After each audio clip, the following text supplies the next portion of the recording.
Assalamualaikum warahmatullahi wabarakatuh. Bersua kembali bersama kisah perjalanan misteri. Bagi sahabat semua yang belum mengklik tombol subscribe beserta like-nya, silakan klik tombol subscribe dan like-nya demi kemajuan channel kita ini. Oke, tanpa berlama-lama lagi, kita langsung saja ke dalam ceritanya.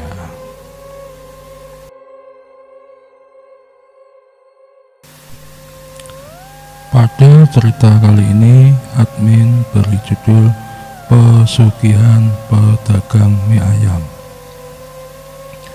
Sebuah kisah nyata yang dialami oleh seorang pedagang mie ayam di salah satu daerah yang terdapat di Pulau Jawa ini. Oke, begini ceritanya.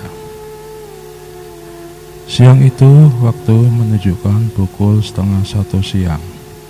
Pak Gino duduk termenung di depan teras rumahnya. Sudah seminggu ini Pak Gino libur jualan. Dia merenungi nasib jualannya. Dia merasa sangatlah sedih dan kebingungan. Penyebab apakah yang membuat dagangannya sepi? Padahal dahulu setelah baru menikah, dia jualan mie ayam sangatlah laris sekali. Meskipun masih memakai gerobak keliling karena belum memiliki lapak atau ruko, tetapi bisa dipastikan kalau tiap hari bisa menghabiskan antara 5-7 kg mie. Padahal dia mulai berangkat menjajakan dagangannya sekitar pukul 11 siang, dan setelah asar pasti telah habis diborong pembeli. Karena keuletan dan kegigihannya dalam berdagang, akhirnya baru sekitaran 2 tahun berjalan, Pak Gino bisa membeli sebuah ruko di pinggir jalan. Setelah bisa membeli sebuah ruko, kedai dagangan mie ayam Pak Gino semakin laris saja, karena kebetulan kedai yang dibelinya dekat dengan lingkungan perkantoran dan terdapat sebuah kampus universitas swasta terkenal di kota Y. Kebanyakan pelanggannya adalah para karyawan kantor dan mahasiswa. Pembeli semakin lama semakin penuh saja, bahkan sampai harus menambah tempat duduk dan meja di halaman luar kedainya. Sampai akhirnya suatu saat ada sebuah kafe berdiri tidak jauh dari kedainya. Kafe itu didirikan oleh 3 orang mahasiswa sebuah universitas yang terletak tidak jauh dari kedai mie ayam Pak Gino tersebut. Karena pendiri kafe adalah seorang mahasiswa, tentu idenya sangatlah kreatif dan menarik, sehingga kafe tampak sangat menarik dan nyaman. Kelebihan dari kafe ini selain menarik dan nyaman, menu-menu yang disediakan lengkap dan pasti harganya sesuai dengan kantong mahasiswa. Dengan berbagai keunggulan yang ada, maka banyak orang datang berbondong-bondong untuk makan dan minum di sana. Semenjak ada kafe baru yang buka tidak jauh dari ruko Pak Gino, berimbas sangat signifikan dengan usaha mie ayamnya. Yang dulu banyak pelanggan yang datang makan siang di kedainya, sekarang sepi pengunjung. Sehari cuma 2-3 orang saja yang makan di kedai mie ayamnya Pak Gino. Karena semakin lama semakin sepi pembeli mie ayam di kedainya, maka Pak Gino memutuskan untuk menutup sementara kedai mie ayamnya. Lamunan Pak Gino seketika buyar ketika tiba-tiba ada sebuah motor parkir di halaman rumahnya. Ternyata yang datang sahabatnya sesama pedagang mie ayam. Sebut saja namanya Pak Yana. Assalamualaikum noh. Waalaikumsalam Yan. Kok tumben jam segini udah di rumah? Emang kedaimu tutup jam berapa? Tanya Pak Yana dengan heran. Kedaiku udah seminggu tutup noh. Aku lagi bingung nih gimana cara memecahkan masalah ini. Modalku udah mulai nipis nih, keluh Pak Gino. Emang kenapa kedai mie ayammu? Perasaan kedaimu kan rame selama ini, jawab Pak Yana keheranan. Sejak adanya kafe baru dekat kedai mie ayamku itu loh, pelangganku pada pindah ke sana semua. Masa sehari jualan 10 mangkok aja tidak bisa? Udah sekitaran sebulan kedaiku sepi. Kalau kondisi seperti ini terus bisa bangkrut aku Yan, jawab Pak Gino sambil menghela napas panjang. Tenang aja no, aku ada solusi kalau kamu mau, jawab Pak Yana sambil tersenyum. Solusi apaan Yan? Aku mau asalkan usaha kedai mie ayamku bisa rame lagi, pinta Pak Gino penuh harap. Kalau kamu mau, nanti aku antar ke dukun langgananku. Kamu pakai aja pesugihan, jawab Pak Yana sambil berbisik.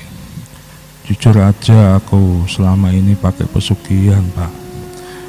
Makanya kedai mie ayamku yang di pasar rame terus, terang Pak Yana.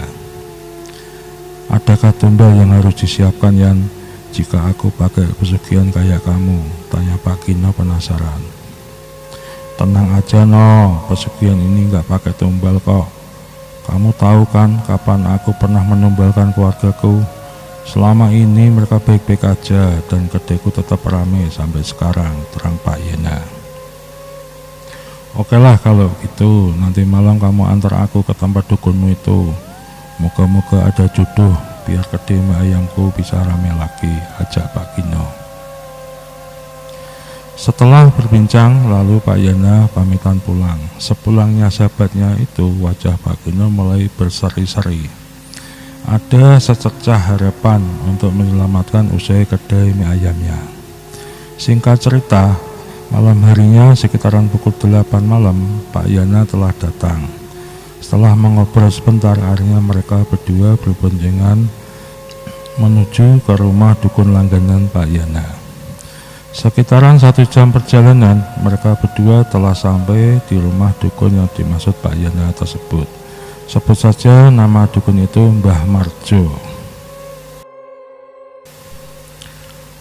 Permisi Mbah, ada tamu penting, silakan masuk, duduk dulu, jawab Mbah Marjo sambil tersenyum. Ah, si Mbah ini sukanya bercanda aja, jawab Pak Yana. Tumben malam-malam gini ke rumah Simbah. Ada apa kok kayak penting banget kelihatannya, jawab Mbah Marjo penasaran. Sebelumnya perkenalkan dulu, ini sahabat saya Mbah, Pak Gino namanya. Usahanya sama dengan saya Mbah. Kita sama-sama pedagang mie ayam, terang Pak Yana. Lah itu usahamu lancar-lancar aja Toyan, jawab Mbah Marjo. So pasti toh Mbah, lancar dan ramai selalu berkat pesugihan dari Simbah. Makanya saya ajak sahabat saya ini, karena usaha gede dia sepi Mbah. Dia kepengin seperti saya Mbah, pengen pakai pesugihan dari Simbah, terang Pak Yana. Iya Mbah, usaha saya terancam bangkrut, kalah saingan sama kafe sebelah Mbah. Gimana bisa membantu saya Mbah? Semua syarat akan saya lakukan. Yang penting usaha mie ayam saya bisa rame lagi, mohon Pak Gino. Gampang itu nak, asalkan kamu bisa melaksanakan semua syarat-syaratnya dan tidak melanggar pantangannya, saya jamin usahamu akan laris manis, jawab Mbah Marjo sambil tekekeh. Saya sanggup Mbah, semua syarat akan saya jalankan. Kira-kira itu model pesugihannya gimana Mbah? Tanya Pak Gino penasaran. Syaratnya apakah belum diceritakan sama Yana? Tanya Mbah Marjo. Belum saya ceritakan Mbah, memang sengaja biar Simbah aja yang cerita supaya gamblang dan jelas, terang Pak Yana. Syarat yang pertama, kamu harus semedi di sebuah gua yang ada di Bukit W. Bersemedilah di sana sampai ketemu Raja Siluman Tikus. Setelah semedi, lalu kamu siapkan kamar atau ruangan, tapi tidak boleh di rumahmu, nak. Kamu harus mencari rumah lain, jangan jadi satu dengan keluargamu. Setelah itu, kamu harus melayani Ratu Siluman Tikus itu setiap malam Selasa Kliwon. Terus setiap malam kamu harus mencari tikus sawah atau werok sebanyak-banyaknya. Masaklah daging tikus itu tanpa sepengetahuan orang lain, cuma kamu aja yang tahu. Semua keluargamu tidak boleh ada yang tahu. Dan pantangan dari ritual pesugihan ini yaitu kamu ataukah semua anggota keluargamu, siapapun itu, dilarang memakan daging tikus tersebut. Kalau kamu melanggarnya, maka akan ketahuan pesugihanmu dan akan hancur semua usahamu. Gimana, sanggupkah kamu melakukannya? Semua syarat dan pantangannya, tanya Mbah Marjo serius. Sanggup, Mbah, tapi itu nanti masalah tumbalnya gimana? Tanya Pak Gino serius. Pesugihan ini tanpa tumbal, cuma besok kamu yang akan ikut Ratu Tikus untuk menjadi pengikutnya dan budak seksnya di alamnya sana. Gimana, sanggup kamu? Tantang Mbah Marjo. Oke, Mbah, udah kepalang tanggung, biar besok saya yang tanggung jawab asalkan anak dan istriku tidak kekurangan harta, Mbah, pinta Pak Gino. Kalau begitu besok malam Selasa kamu mulai semedi. Kamu akan diantar oleh Yana. Tapi sebelum itu kamu harus menyiapkan rumah untuk ritual kamu dulu. Yaudah, kami pamitan dulu ya, Mbah. Besok pagi akan kita cari kontrakan untuk rumah ritualnya, terang Pak Yana. Setelah berpamitan, mereka berdua meluncur pulang ke rumah Pak Gino. Sesampainya di rumah Pak Gino, mereka berdua berembuk tentang semua syarat yang harus dijalankan. Pak Yana yang sudah terlebih dahulu menjalankan pesugihan itu banyak memberikan keterangan dan tata cara menjalankan ritual pesugihan yang akan dijalaninya.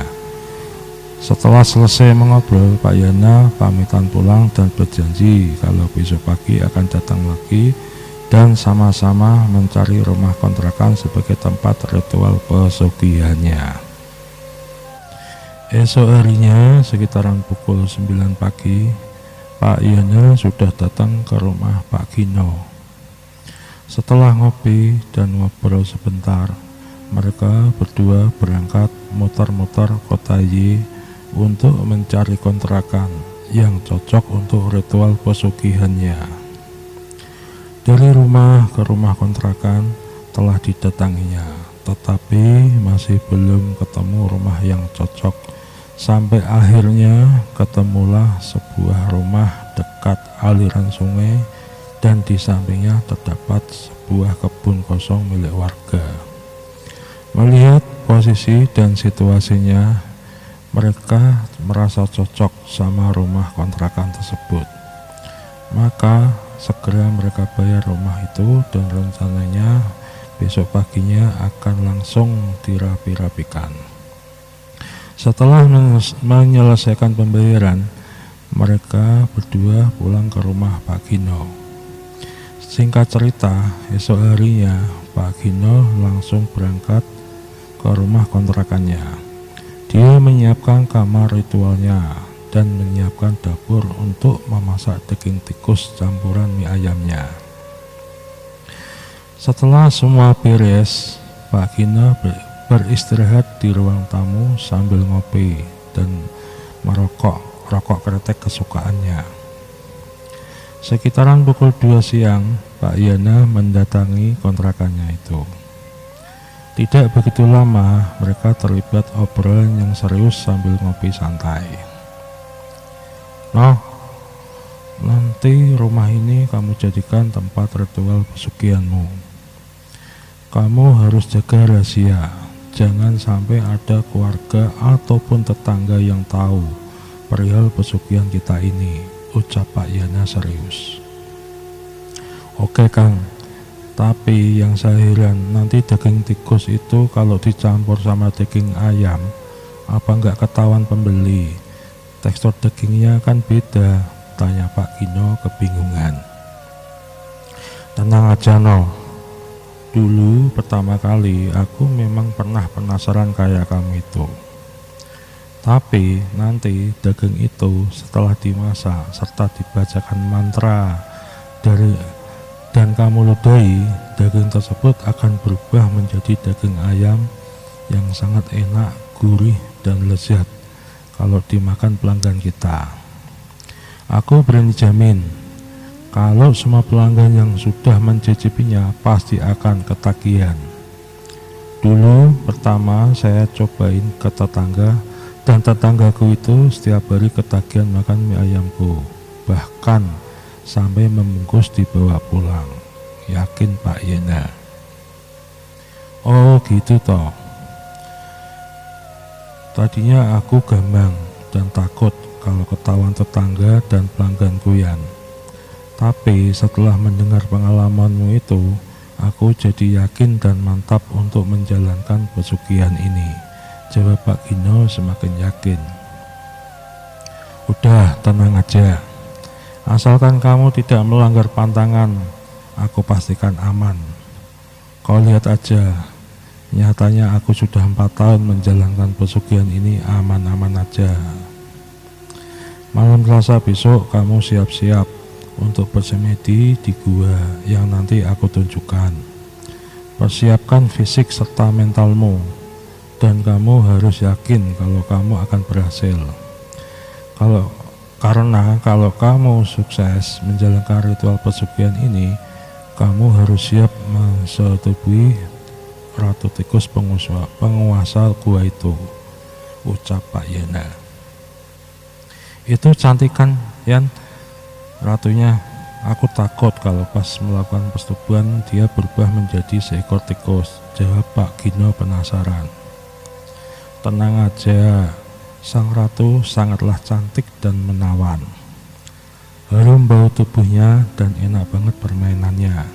Aku jamin kamu sudah tidak kepengin menjamah istrimu lagi, karena kalah nikmat permainannya dibanding servis sang ratu.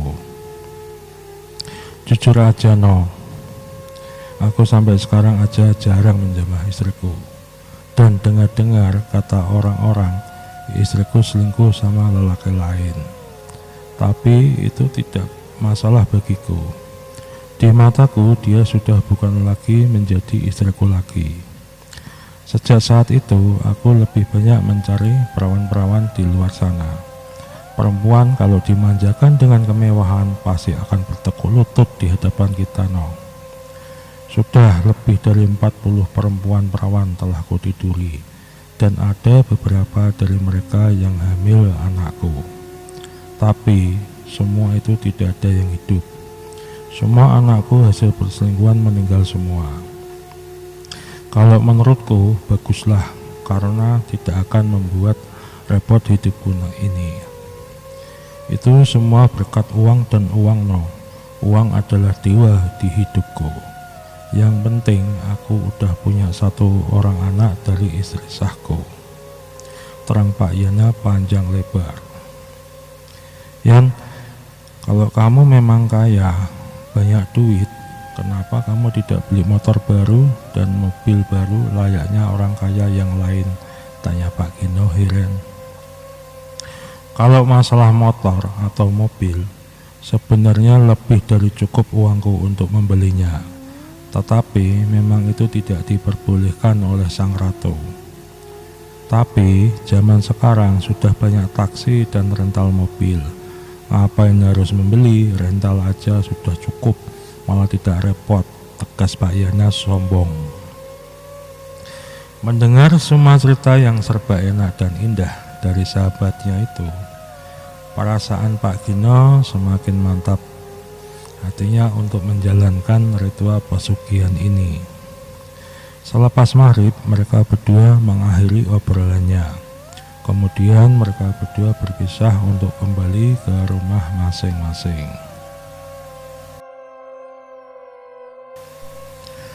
Sesampainya di rumah, Pak Gino seperti biasanya dia ngopi dan merenung di teras rumahnya. Tetapi ada yang beda. Kalau kemarin dia merenung sambil murung meratapi bisnis kedai mie ayamnya yang sepi, tapi kalau sekarang dia merenung bahagia dan membayangkan enaknya hidup kaya raya dikelilingi puluhan perempuan perawan bak seorang raja. Lamunan Pak Gino buyar ketika jam dinding di ruang tamu berdenting tepat pukul 12 malam. Karena udah letih dan ngantuk, Pak Gino langsung bergegas tidur di kamarnya. Singkat cerita, hari yang dinanti telah tiba. Waktu telah menunjukkan pukul 8 malam. Malam itu tepat malam Selasa Kliwon. Pak Yana telah sampai di rumah Pak Gino. Mereka mengobrol sebentar sekalian menyiapkan segala sesuatunya untuk keperluan semedi malam itu.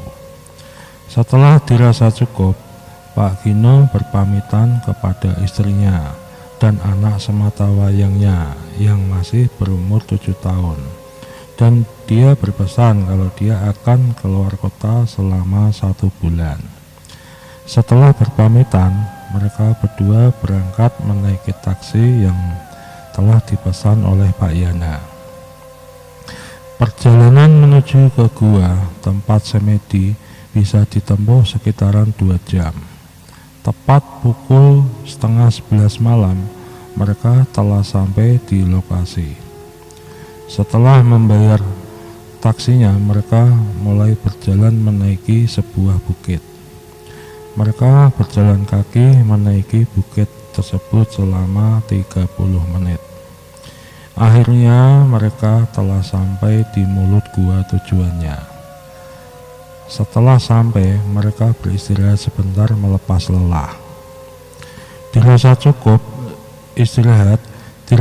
istirahatnya, Pak Yana mulai menyiapkan beberapa sesajen dan menaruhnya dalam sebuah nampan. Kemudian mereka mulai memasuki gua tersebut.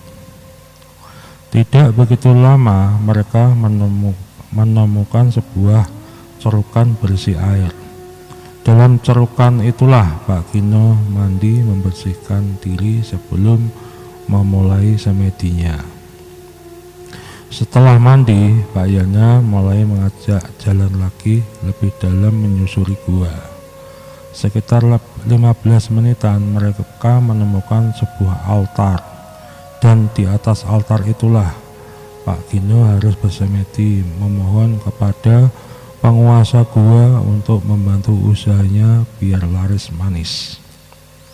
Pak Yana berpesan kalau Pak Gino jangan menyudahi semedinya sebelum ditemui oleh sosok ratu siluman penguasa gua tersebut. Sementara itu, setelah Pak Gino memulai semedinya, Pak Yana berjalan keluar menuju mulut gua lagi. Di luar gua itu, Pak Yana membuat sebuah tenda sebagai tempatnya menginap menunggu sahabatnya bersemedi. Sehari, 2 hari, tepatnya pada hari yang ketiga setelah subuh, tampak Pak Gino berjalan keluar dari dalam gua dan menghampiri Pak Yana yang sedang ada di dalam tendanya. Setelah masuk dalam tenda, mereka baru mengobrolkan hasil semedi dari Pak Gino. "Gimana noh semedimu? Berhasil kan?" tanya Pak Yana penasaran. "Sesuai perkiraanmu Yan, aku ditemui oleh sang ratu," sambil tersenyum. "Benar semua petunjukmu Yan, sang ratu sangatlah cantik menawan dan sangat memuaskan sekali permainannya," jawabnya puas. "Wah, kamu beruntung karena sang ratu meminta layanan langsung di tempat. Padahal dulu sewaktu aku semedi, sang ratu meminta jatah pas di kamar rumah ritual. Kamu sangat beruntung sekali dan semoga usahamu lebih sukses, terang Pak Yana. Malahan sang ratu menitipkan sesuatu ini sambil menunjukkan sebuah buntalan kecil kepada Pak Yana. Apaan itu, no? Tanya Pak Yana penasaran. Lalu Pak Gino membuka buntalan kecil yang diberikan sang ratu kepadanya. Setelah dibuka, ternyata berisi sebuah patung berbentuk tikus bermahkota dan terbuat dari emas. Setelah selesai istirahat dan mengobrol, mereka mulai membereskan tendanya dan mulai berjalan menuruni bukit. Sesampainya di kaki bukit terlihat sebuah mobil taksi pesanannya kemarin sudah menunggu di sana. Lalu dengan cepat taksi membawa mereka ke arah rumah kontrakan Pak Gino. Sesampainya di kontrakan Pak Gino, mereka berdua langsung masuk dan beristirahat tidur. Esok paginya Pak Gino mulai menyiapkan kamar ritualnya. Semua sesajen disiapkan dalam kamar ritual tersebut. Tidak lupa patung tikusnya dibuatkan sebuah wadah dari piring yang terbuat dari tanah liat. Siangnya Pak Yana berpamitan pulang untuk mengurusi kedainya. Sebelum pulang, Pak Yana meminta kalau nanti malam ritual pesugihan mulai dilakukan. Pak Gino diminta menyiapkan stamina demi memuaskan birahi sang ratu. Dan selama 3 hari berturut-turut dia harus memuaskan sang ratu sebelum Pak Gino memulai membuka kedai mie ayamnya lagi. Rencananya Pak Yana akan datang setelah hari keempat untuk membantu Pak Gino mencari tikus-tikus pesugihannya. Sepulangnya Pak Yana dari kontrakan Pak Gino mulai merebahkan diri untuk tidur kembali demi menjaga staminanya. Tepat pukul 9 malam, Pak Gino terbangun dari tidurnya. Lalu dia mandi dan makan malam. Setelah makan, dia mulai meracik ramuan jamu kuat yang terdiri dari 5 butir telur bebek dan susu sapi murni yang dicampur oleh wedang jahe bakar yang dibuatkan sahabatnya tadi pagi sebelum pulang. Setelah mengkonsumsi racikan jamunya, tubuh Pak Gino terasa lebih segar dan bugar. Pukul 12 malam, dia memasuki kamar ritualnya. Tidak berselang lama, Pak Gino telah duduk bersemedi di atas dipan kayu jati yang baru dibelinya kemarin. Tidak berselang lama, tercium aroma tidak sedap seperti bau comberan. Bau itu semakin lama semakin menyengat, dan tidak begitu lama terdengar suara cicit cicit cicit cicit seperti suara khas tikus. Setelah itu tercium aroma melati yang sangat menyengat, dan terdengar suara panggilan seorang perempuan yang mendesah terdengar di telinga Pak Gino. Setelah membuka mata, Pak Gino tercekat karena di depannya telah berbaring sesosok perempuan yang cantik dan bertubuh sental serta bertelanjang bulat. Pak Gino kaget karena saat ini sang ratu terlihat berbeda dan lebih cantik dibanding saat menemuinya di kala semedi dalam gua. Setelah itu terjadilah pergumulan dua sosok beda alam sampai menjelang azan subuh. Kejadian tersebut berulang sampai 3 malam. Baru pagi harinya setelah melakukan ritual pesugihan dengan sang ratu, Pak Yana datang menemui Pak Gino di kontrakannya. Gimana no, ritual 3 malamnya sama sang ratu, sukses kan? Tanya Pak Yana sambil tersenyum. Sukses lah Yan, emang sang ratu benar-benar jos permainannya. Rasanya seumur hidup baru kali ini aku merasakan kenikmatan yang tiada tara. Jawab Pak Gino terkekeh. Oke, kalau begitu berarti ritual selanjutnya kita nanti malam mulai mencari tikus-tikus sawah untuk dijadikan penglaris usaha gede mie ayammu nanti, ajak Pak Yana. Berarti nanti daging tikus itu kita masak di rumah ini ya. Baru kalau sudah matang bisa dibawa ke kedai gitu ya, tanya Pak Gino agak kebingungan. Ya benar gitu seharusnya. Dan ayo pergi ke Mbah Marjo dulu sekalian mengabarkan kalau kamu sukses menjalankan ritual pesugihan ini, ajak Pak Yana. Setelah itu mereka berdua bergegas menuju ke rumah Mbah Marjo.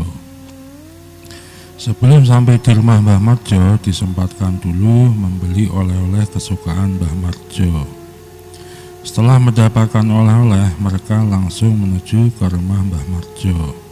Sesampainya di rumah Mbah Marjo, mereka langsung menceritakan perjalanan semedi ritual pesugihan yang dijalani oleh Pak Gino.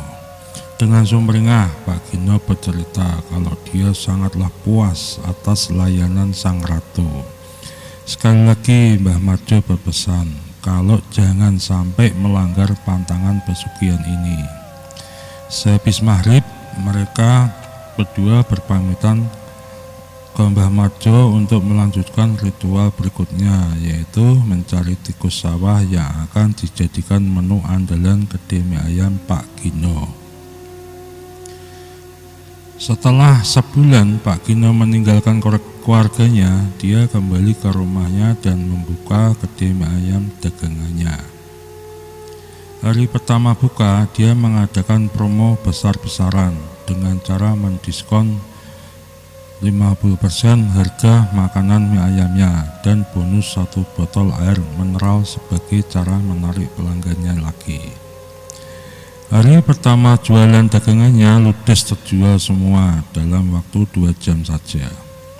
Semua pelanggannya bilang kalau rasa mie ayamnya lebih lezat dan nikmat dibanding dulu sebelum libur panjang.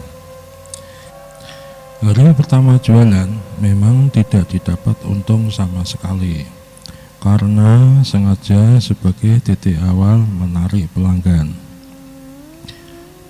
Mulai hari kedua, kedai belum buka, tetapi sudah ada beberapa pelanggan menunggu di depan. Dari hari ke hari, pelanggan kedai mie ayamnya semakin banyak dan selalu penuh. Genap seminggu buka kedai, Pak Gino sangat kewalahan melayani pembeli sampai diputuskanlah mencari 3 orang pegawai untuk membantu melayani pembeli mie ayamnya. Genap 1 bulan berikutnya, Pak Gino sudah bisa membeli ruko sebelahnya untuk melebarkan kedai mie ayamnya. Sejak saat itu, keluarga Pak Gino sangatlah bahagia karena mereka mulai tidak pernah kekurangan uang. Bahkan istrinya berencana mencari lokasi baru untuk membuka cabang kedai mie ayam suaminya itu. Akhirnya lokasi baru untuk cabang kedai mie ayam Pak Gino sudah didapat. Seminggu kemudian cabang baru sudah buka dan dikelola langsung oleh istri Pak Gino. Meskipun istrinya membantu berjualan di kedai yang baru, untuk masalah masak-memasak tetap ditangani langsung oleh Pak Gino. Singkat cerita, sudah 2 bulan berjalan, Pak Gino menjalani pesugihannya. Keadaan berjalan normal sesuai rencananya. Memasuki bulan ketiga, Pak Gino mulai berubah. Yang dahulu sangat perhatian sama keluarga, terutama ke istrinya, sebelum kaya raya dan banyak uang, dia sangatlah romantis dan perhatian orangnya. Tetapi semenjak kaya raya dan banyak uang, dia mulai cuek dan dingin ke keluarganya. Perubahan sikap Pak Gino mulai dirasakan istrinya. Sampai akhirnya dia mulai tertarik sama salah satu karyawan gede barunya. Didekatinya karyawan tersebut sampai akhirnya dia mulai berani mengajak berhubungan intim di belakang Pak Gino. Lambat laun hubungan perselingkuhan itu dipergoki oleh Pak Gino. Mengetahui istrinya selingkuh, bukannya marah, malahan dia tambah dingin dan cuek ke istrinya tersebut. Di luaran, Pak Gino mulai tebar pesona dengan modal uang yang dimilikinya. Dia mulai berburu perawan desa yang mudah ditaklukkan dengan iming-iming uang. Karena efek pesugihan yang dijalaninya, Pak Gino sangatlah mudah mendapatkan perawan sebagai tumbal pesugihannya secara tidak langsung. Dalam sebulan sudah 5 orang perawan dijudulinya dan 4 orang telah mengandung calon anaknya. Pak Gino merasa puas setelah menuduri gadis-gadis itu sampai hamil. Singkat cerita, usaha kedai mie ayam Pak Gino semakin lama semakin sukses. Belum 1 tahun, dia sudah memiliki 5 cabang di kota Y itu. Semua kedainya ramai penuh sesak pembeli, hingga Pak Gino kewalahan dalam menyiapkan stok masakan daging tikusnya itu. Sampai akhirnya diputuskan mencari tenaga bantuan untuk menyiapkan daging tikusnya tersebut. Dicarilah seorang perempuan yang bisa dipercaya untuk membantunya memasak daging tikus tersebut. Dari sinilah bencana Pak Gino dimulai. Awal-awal kerja, pembantunya itu tidak curiga, tapi lama-kelamaan dia mulai curiga. Tapi yang membuat heran pembantunya, daging yang sudah diolah dan yang belum diolah sangatlah berbeda. Sebelum diolah, daging itu bertekstur seperti bukan daging ayam. Tetapi setelah diolah, kenapa tekstur berubah menjadi tekstur daging ayam seperti biasanya, layaknya daging ayam asli. Rasa penasaran itu mau ditanyakan ke Pak Gino, tapi dia tidak berani. Tapi saat itu pembantunya belum mengetahui kalau selama ini daging yang diolahnya adalah daging tikus sawah alias werok. Sementara itu Pak Yana merasa heran dengan kesuksesan Pak Gino yang cepat banget berubah. Dalam 1 tahun aja sudah memiliki 6 kedai mie ayam. Sedangkan dia dahulu tidak sepesat itu. Pak Yana mulai mengingatkan sahabatnya untuk jangan terlena dengan segala kesuksesan yang ada dan terus hati-hati menjaga kerahasiaan pesugihannya itu. Mendapat peringatan dari sahabatnya, Pak Gino salah paham. Malahan dia beranggapan kalau Pak Yana iri atas kesuksesannya secepat ini. Akhirnya persahabatan mereka mulai merenggang, tidak seakrab dahulu. Berjalannya waktu, cabang baru kedai Pak Gino mulai dibuka lagi di kota sebelah. Demi mengembangkan bisnis kedai mie ayamnya, tanpa terasa sudah 2 tahun berjalan Pak Gino menjalankan pesugihannya. Total sudah ada 35 cabang kedai mie ayam yang dimilikinya, yang tersebar di 3 kota. Sejalan dengan itu, entah sudah berapa puluh gadis perawan yang dihamilinya, dan semua anaknya tidak ada satupun yang lahir dalam keadaan hidup. Semakin lama semakin terbuai dengan kesuksesannya, sampai akhirnya memasuki tahun ketiga malapetaka mulai datang karena kecerobohannya. Kala itu di kedai utama mie ayamnya ada 3 orang anak buahnya yang mengajukan cuti libur. Otomatis Pak Gino harus turun tangan langsung membantu di kedainya itu. Dan kebetulan hari itu anak sematawayangnya ikutan membantunya karena kedai sangatlah ramai sekali. Karena sewaktu pagi anaknya belum sarapan, maka siang itu sekitaran pukul 11 siang dia sudah kelaparan. Lalu dia memutuskan membuat semangkuk mie untuk makan siangnya, biar dia bisa membantu ayahnya melayani pelanggan. Kecerobohan terjadi. Tanpa diketahui oleh ayahnya, anak Pak Gino itu membuat semangkok mie beserta ayam yang telah disediakan. Tanpa berpikir panjang, langsung disantapnya satu mangkok mie tersebut sampai habis. Setelah makan, dia bercerita ke ayahnya kalau memang benar-benar enak dagingnya, dan dia berujar, pantesan semua orang bilang kalau dagingnya sangatlah enak. Mendengar cerita dari anaknya itu, terkagetlah Pak Gino.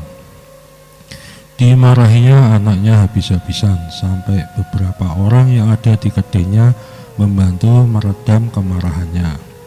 Semua orang berpendapat kalau wajar anaknya ikutan makan dan dipikir itu cuma satu mangkok aja.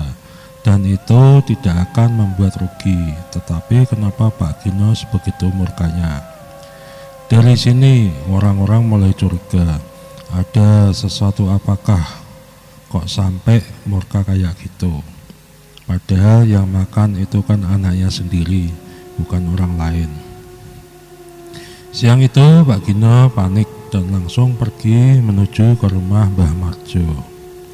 Sesampainya di rumah Mbah Marjo, dia menceritakan semua kejadian yang ada dan meminta bantuan untuk meredam efek dari kesalahannya itu.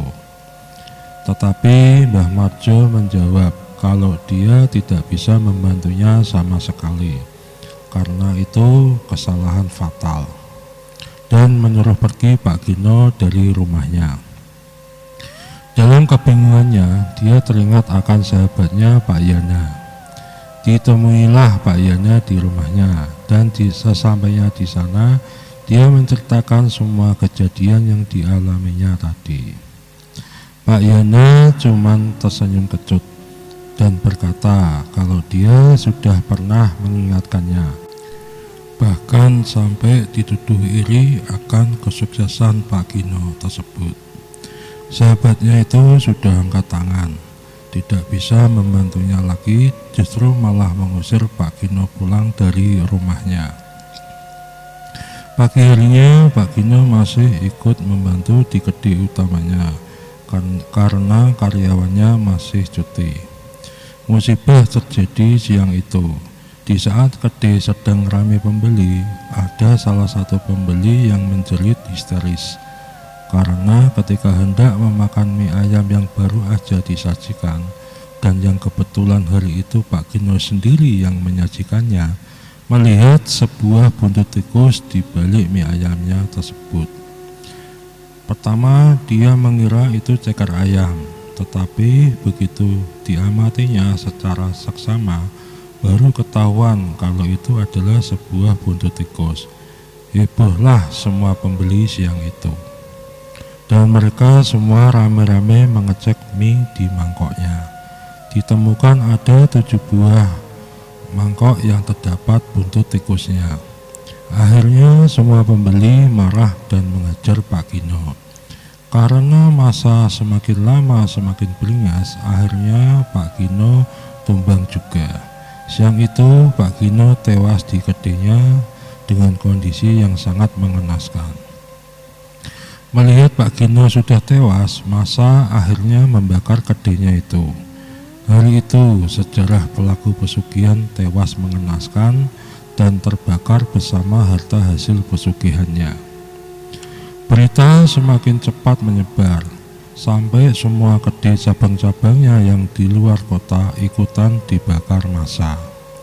Warga sangatlah kecewa karena Pak Gino telah mencampur mie ayamnya dengan daging tikus. Hari itu semua karyawannya pada melarikan diri karena ketakutan melihat massa yang sangat beringas. Bahkan istri dan anaknya Pak Gino juga ikutan melarikan diri dengan tergesa-gesa menuju ke rumah orang tuanya. Karena panik dan bingung, istri Pak Gino tidak konsentrasi sewaktu memboncengkan anaknya memakai sepeda motor barunya itu. Dia tidak melihat kalau ada angkot yang mau berhenti di depannya, dan tiba-tiba dia menabrak angkot tersebut. Karena kerasnya benturan dan lukanya yang teramat parah, akhirnya istri dan anaknya Pak Gino tewas di lokasi kejadian. Melihat akhir hidup keluarga sahabatnya yang sangat tragis, Pak Yana sangatlah ketakutan. Semenjak itu dia tersadar dan mulai bertobat mengakhiri pesugihannya. Semua harta dan 2 buah kedainya dia jual, dan uang hasil penjualannya itu dia sumbangkan ke sebuah pondok pesantren. Sejak bertobat, Pak Yana sekeluarga pindah ke pesantren sekalian belajar memperdalam agama. Cerita ini diceritakan langsung oleh Pak Yana ke admin, dan beliau berharap supaya bisa diambil hikmah dari pengalaman hidup yang dialami Pak Yana dan sahabatnya almarhum Pak Gino. Akhirul kalam, wassalamualaikum warahmatullahi wabarakatuh.